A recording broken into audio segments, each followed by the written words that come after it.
नमस्ते दोस्तों, मैं योग गुरु सुनील पांडे।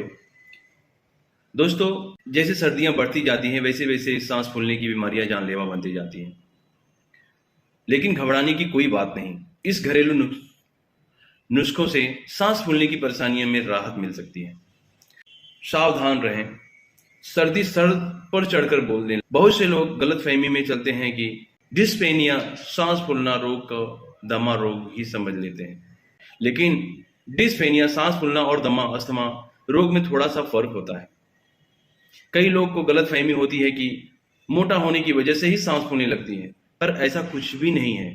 पतले लोगों की भी ऐसी ही सांस फूलती है और इसका कारण हमारे शरीर में नहीं अपितु पर्यावरण में बढ़ रहे प्रदूषण, अस्वस्थ अस्वस्थ हवा में सांस लेना और गलत कार्यशैली से हो सकती है। आइए इसका कारण जानते हैं। सांस फूलने का रोग मुख्यतः दो कारणों से हो सकता है। ज्यादा उम्र के लोगों को बारिश के मौसम में सांस की नली के पुराने जुकाम आदि रोगों के कारण, या कफ बढ़ जाने के कारण, या दिल की धड़कन का काफी तेज चलने के कारण, या सांस फूलने के प्रभावी और घरेलू इलाज उन वस्तुओं से जो आपके रसोई घर में 24 घंटे उपलब्ध होते हैं। दिल की धड़कन का काफी तेज चलने के कारण हो सकते हैं। दोस्तों, सांस फूलने के प्रभावी और घरेलू इलाज उन वस्तुओं से जो आपके रसोई घर में 24 घंटे उपलब्ध है। सबसे पहला, अंजीर। जिन लोगों की सांस फूलती है उनके लिए अंजीर अमृत के समान है, क्योंकि अंजीर छाती में जमी बलगम और सारी गंदगी को बाहर निकाल देती है, जिससे सांस नली साफ हो जाती है और सुचारू रूप से कार्य करती है। इसके लिए आप 3 अंजीर लगभग गर्म पानी से धोकर रात को एक बर्तन में भिगोकर रख दीजिए और सुबह खाली पेट नाश्ते से पहले उन अंजीर को खूब चबाकर खा लीजिए। इसके बाद वह पानी भी पी लीजिए। इसका प्रयोग लगातार 1 महीने कीजिए। इसके प्रयोग से फर्क आपको खुद ही महसूस होने लगेगा। और भी ऑप्शन है, मैं आपको सब बताता हूं दोस्तों, ध्यान से सुनिएगा। तुलसी और सौंठ और अदरक का काढ़ा बनाएं। तुलसी रोग प्रतिरोधक क्षमता को बढ़ाती है और श्वसन तंत्र को बाहरी प्रदूषण और एलर्जी के साथ रक्षा करने में समर्थ है। इसलिए जिनको भी सांस फूलने की या दमा की शिकायत हो उन लोगों को तुलसी बने इस काढ़े को इस्तेमाल अवश्य ही करना चाहिए। इसके लिए आधा कप पानी में 5 तुलसी की पत्ती और 1 चुटकी सौंठ पाउडर, काला नमक और काली मिर्च डालकर उबाल लें। ठंडा करके जब यह काढ़ा गुनगुना सा रह जाए तब इसे सेवन करें। नित्य प्रति इस काढ़े के सेवन से आपके सांस फूलने की समस्या जड़ से समाप्त हो सकती है। और भी कई तरीके हैं, आज इस वीडियो के माध्यम से सभी तरीके मैं आपको बताऊंगा। तीसरा जो तरीका है वो अजवाइन। यदि सांस फूलने की समस्या अक्सर श्वास वजह से ही उत्पन्न होती है, श्वास नली को साफ करने से सबसे प्रभावी तरीका होता है स्टीम या भाप लेना।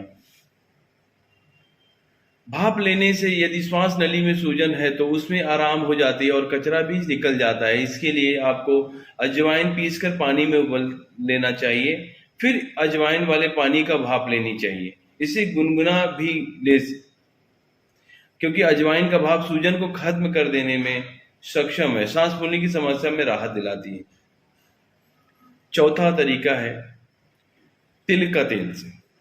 यदि ठंड की वजह से छाती जाम हो जाए या रात के समय दमे का प्रकोप बढ़ जाए तो सांस ज्यादा फूलने लगे, तिल के तेल को हल्का सा गर्म करके छाती और कमर पर लगा लें, इसका सेक कर लें।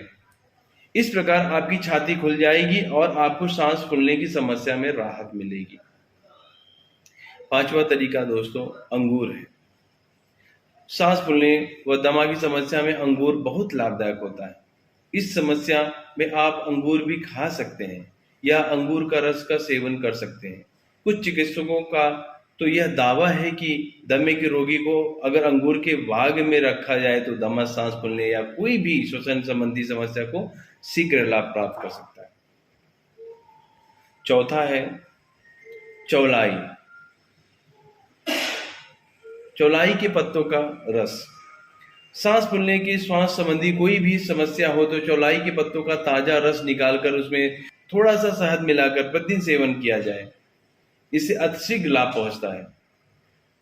चौलाई के पत्तों का प्रयोग आप किसी भी रूप में कर सकते हैं, चाहे तो चौलाई के पत्तों का साग भी खा सकते हैं या चौलाई के पत्तों की समस्या में रामबाण औषधि है। सातवां जो तरीका है दोस्तों वो लहसुन है।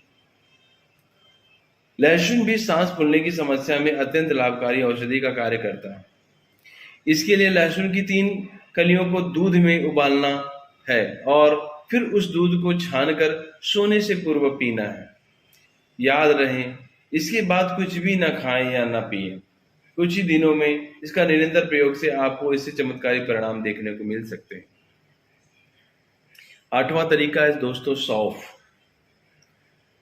यदि सांस फूलने की श्वसन संबंधी कोई भी समस्या है तो सौंफ का प्रयोग दैनिक दिनचर्या में हर रोज किया जाए तो आपको कभी भी सांस फूलने की समस्या नहीं आएगी, क्योंकि सौंफ में बलगम को साफ करने की गुण विद्यमान होते हैं। यदि दमे में रोगी और सांस फूलने वाले रोगी नियमित रूप में इसका काढ़ा इस्तेमाल की जाए तो इससे अत्यधिक लाभ मिल सकता है। और अंत है दोस्तों लौंग। लौंग और शहद। लौंग और शहद का काढ़ा पीने से श्वास नली की रुकावट दूर हो जाती है, श्वसन नलिका पूरी तरह से खुल जाती है, आप श्वास लेने और छोड़ने की क्षमता बढ़ जाती है। इसलिए आप इसका भी सेवन कर सकते हैं। तो दोस्तों मैंने कई प्रकार के नुस्खे आपको बताया हैं, आप अपनी स्वेच्छा अनुसार जो भी आपको पसंद आए उसका आप एक बार इस्तेमाल करें और इसका फर्क देखें। तो इसी के साथ मैं अपने शब्द को विराम करूंगा। यदि कुछ आपको अलग से एक्स्ट्रा जानकारी चाहिए तो आप हमें कांटेक्ट कर सकते हैं। अधिक जानकारी के लिए आप कॉल भी कर सकते हैं या व्हाट्सएप पे आ सकते हैं। तो दोस्तों इसी के साथ मैं विराम करूंगा। नमस्कार।